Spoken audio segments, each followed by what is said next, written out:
আজকে আমরা যেটা জানবো সেটা হচ্ছে রাইবোজোম। তো দেখো এই যে ছবিটা আমি এঁকেছিলাম আগের ক্লাসে, দেখো এই যে ছোটো ছোটো এটার কোষ, হ্যাঁ কোষের ভেতরে দেখো ছোটো ছোটো দানাগুলো আছে, এই যে সাইটোপ্লাজমে, এগুলো হচ্ছে রাইবোজোম, ছোটো ছোটো দানার মতো। এবং দেখো এই যে এন্ডোপ্লাজমিক রেটিকুলাম আছে, এটার মধ্যেও কিছু দানা লেগে আছে, যেগুলোকে অমসৃণ এন্ডোপ্লাজমিক রেটিকুলাম বলে। তো এই যে ছোটো ছোটো দানা, এগুলোকেই রাইবোজোম বলে, বুঝলে? তো রাইবোজোম হচ্ছে কোষের মধ্যে ছোটো ছোটো ছোটো দানার মতো অঙ্গাণু, বুঝলে? ওই তো এগুলো হচ্ছে রাইবোজোম। আর রাইবোজোমের কাজ কী? তো রাইবোজোম হচ্ছে প্রোটিন তৈরি করে কোষের ভেতরে, প্রোটিন তৈরি করে, বুঝলে? প্রোটিন তৈরি করে। তো যেহেতু রাইবোজোম প্রোটিন তৈরি করে, তো এর জন্য রাইবোজোমকে কী বলা হয়? প্রোটিন ফ্যাক্টরি বলা হয়, ঠিক আছে? Protein factory. এবার তোমরা জেনেছো যে রাইবোজোম এন্ডোপ্লাজমিক রেটিকুলামের গায়ে লেগে থাকে আর সাইটোপ্লাজমে ছড়িয়ে থাকে, হ্যাঁ। এটাই এর রাইবোজোম এইটুকুনি জানার ছিল। এবার রাইবোজোম কে আবিষ্কার করেছিল? তো এটা হচ্ছে জর্জ প্যালাডে, ঠিক আছে? প্যালাডে। তো রাইবোজোম নিয়ে এটাই ছোটোখাটো জিনিস। রাইবোজোম হচ্ছে একটা দানার মতো ছোটো ছোটো অঙ্গাণু। তো দানার মতো অঙ্গাণু, বুঝলে? আর তেমনি কিছু নেই রাইবোজোমে। তো রাইবোজোম হচ্ছে ছোটো ছোটো অঙ্গাণু। তুমি ছবিতে দেখলে যে কেমনভাবে ছড়িয়ে ছিটিয়ে থাকে সাইটোপ্লাজমে আর এন্ডোপ্লাজমিক রেটিকুলামের মধ্যেও লেগে থাকে। রাইবোজোম প্রোটিন তৈরি করে, এর জন্য কি প্রোটিন ফ্যাক্টরি বলে। আর এটা কি আবিষ্কার করেছে? জর্জ প্যালাডে। এবার একটা জিনিস আছে, ইন্টারেস্টিং জিনিস, সেটা সিলেবাসের বাইরে কিন্তু খুব ইন্টারেস্টিং, যে একটা একটা কনসেপ্ট আছে, যে সেন্ট্রিফিউগেশন, ঠিক আছে? তোমরা যে 70s 80sটা শুনছো, দেখবে বইয়ে এই জিনিসটা আছে। তো এইটা জিনিসটা কি, ওটা একটু বোঝাচ্ছি। তো দেখো একটা সেন্ট্রিফিউগেশন বলে কনসেপ্ট আছে, এটার মানে কি? তো তোমরা কোনো দেখবে আশপাশে তোমাদের শহরে যদি প্যাথোলজি থাকে, যেখানে রক্ত, কফ, থুতু এসব পরীক্ষা হয়, সেখানে এরকম একটা মেশিন দেখতে পাবে, বুঝলে? এবার এই মেশিনটার কাজ কি? না, মেশিনটা হচ্ছে এরকম টেস্ট টিউব থাকবে অনেকগুলো, এখানে যেমন দুটো টেস্ট টিউব আছে। তো টেস্ট টিউবে মনে করো রক্ত নিল।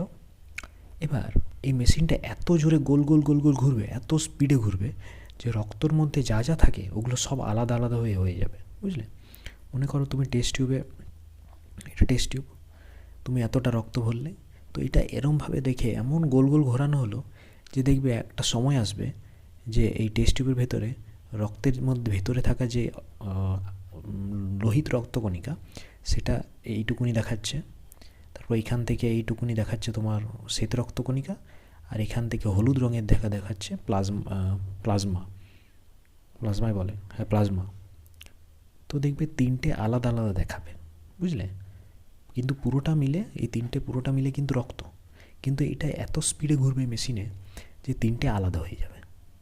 তেমনি কোষের যে রাইবোজোম থাকে, রাইবোজোমগুলোকে এরম একটা টেস্ট টিউবে নেওয়া হয়, আর ওটাকে একটা সলিউশনের ভেতরে, মানে একটা দ্রবণ থাকে ওটার মধ্যে রেখে এই টেস্ট টিউবে এত জোরে ঘোরা হয় যে দেখে যে টেস্ট টিউব আছে, মনে করো এটা টেস্ট টিউব। তো রাইবোজোমগুলো ছোটো ছোটো দানার মতো। তো রাইবোজোমগুলো যখন ঘোরায় এরম, তখন দেখে যে রাইবোজোমগুলো এই সলিউশনের এই দ্রবণের মধ্যে আস্তে আস্তে পড়তে থাকে, বুঝলে? নিচের দিকে জমতে থাকে আস্তে আস্তে, বুঝলে? এবার এই দুটোর মধ্যে যে আমরা তুলনা করে বলছি, মানে এই যে এই এসটাকে বলা হয় ভেদবার্গ কনস্ট্যান্ট। ভেদবার্গ একক, ইউনিট। তো এটা এস দিয়ে শুরু, কিন্তু এসটা সাইলেন্ট, এখানে উচ্চারণটা ভেদবার্গই হবে, ভেদবার্গ ইউনিট। তো এটার মানে কি? এটার মানে হচ্ছে যে এই নিচে যে জমবে এই রাইবোজোমগুলো, এই জমে যাওয়ার হার, বুঝলে? জমে যাওয়ার হার মানে সময়ে কোনটা কত বেশি স্পিডে নিচে জমছে, নিচটাতে, বুঝলে? টেস্ট টিউবের নিচে। তো যখন রাইবোজোমগুলো এরকম ঘোরানো হয় মেশিনে গোল গোল, তারপর দেখা যায় যে যদি রাইবোজোমটা খুব স্পিডে নিচের দিকে জমে যাচ্ছে, মানে খুব স্পিড মানে একটা নর্মাল স্পিডে, হ্যাঁ, তাহলে মনে রাখবে যে ওটার এর মানটা বেশি।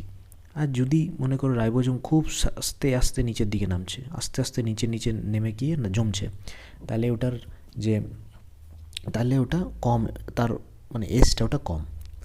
তো এখানে যে মানে যেটার এজ বেশি থাকবে, মানে এই যে ভেদবার্গ ইউনিট যার বেশি থাকবে, তা সে তত স্পিডে নিচের দিকে নামবে, বুঝলে? হ্যাঁ, এটাই একটু ভুল বললাম মনে হয়, কে জানে। না না, ঠিকই বলেছি। তো যা এস, এই ভেদবার্গ ইউনিটটা, সরি, যার এসের মান বেশি থাকবে সে তত স্পিডে নিচের দিকে নেমে জমা হবে, বুঝলে? এবার আমরা না হচ্ছি ইউক্যারিওটিক কোষ, বুঝলে? ইউক্যারিওটিক কোষ, যেমন ইউক্যারিওটিক কোষ, তার মধ্যে আমরা কারা পড়ি? প্রাণীরা পড়ি, প্রাণী, উদ্ভিদ কোষ পড়ি, ঠিক আছে?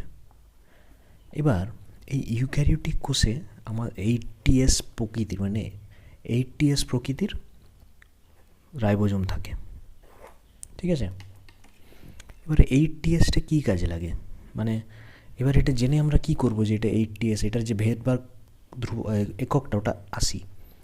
তো এটার মানে, আর যেটা প্রোক্যারিওটিক কোষ থাকে, প্রোক্যারিওটিক মানে ব্যাকটেরিয়া কোষ। তো কী হয়, এই যে মেশিনে না হয়, এটা কারা নেয় না? যারা ওষুধ তৈরি করে, ফার্মাসিস্ট, হ্যাঁ, ফার্মাসিস্টই বলে মনে হয়, না ফার্মাসিউটিক্যাল কোম্পানি যেগুলো সায়েন্টিস্টগুলো কাজ করে, যে বৈজ্ঞানিকগুলো, তারা কি করে না, যদি ওরা দেখতে পায় যে রাইবোজোমটা 70S প্রকৃতির, এবার যারা ওষুধ তৈরি করে তারা কি করে না, ওরা দেখে এমন মানে ওরা কি করে, একটা অ্যান্টিবায়োটিক যে ওষুধ আমরা খাই না, ওইগুলো তৈরি করে। এবার এটা কি করে না, ওরা চেক করে যে এই যে অ্যান্টিবায়োটিকটা শুধুমাত্র যাতে 70S যাদের রাইবোজোম আছে যে কোষে, তাদেরকে যাতে গিয়ে মারে, তারা যাতে মরে যায়। আর 70S কাদের আছে না, ব্যাকটেরিয়াদের আছে। এর জন্য ব্যাকটেরিয়াদেরকে, যাতে ব্যাকটেরিয়া শরীরে যখন ঢোকে তখন তাদেরকে মারবার জন্য আমরা অ্যান্টিবায়োটিক খাই। কেন? কারণ এই অ্যান্টিবায়োটিক এই 70S যাদের আছে, যে যাদের রাইবোজোম আছে যে কোষের, সে তাদের গিয়ে অ্যাটাক করে আর তাদের মেরে ফেলে। আর আমাদের যে প্রোক্যারিওটিক কোষ আছে তাদের 80S থাকে, হ্যাঁ। তো অ্যান্টিবায়োটিক এরকম প্রকৃতির রাইবোজোমগুলোকে মারে আর আমাদের কোষের কোনো ক্ষতি করে না তাতে, বুঝলে? তো এবার বুঝলে তো 70S 80S মধ্যে পার্থক্যটা কী? তো সায়েন্টিস্টরা এইটার জন্য ওরা পার্থক্যগুলো বার করে, যে যাতে ওরা অ্যান্টিবায়োটিক ওষুধ তৈরি করতে পারে ব্যাকটেরিয়ার বিরুদ্ধে। কারণ ব্যাকটেরিয়ার 70S রাইবোজোম থাকে, তো যাতে এই অ্যান্টিবায়োটিক এদেরকে গিয়ে মারতে পারে, হ্যাঁ। আর 80S আমাদের থাকে, আমাদের প্রাণী কোষের, মানুষের, উদ্ভিদের,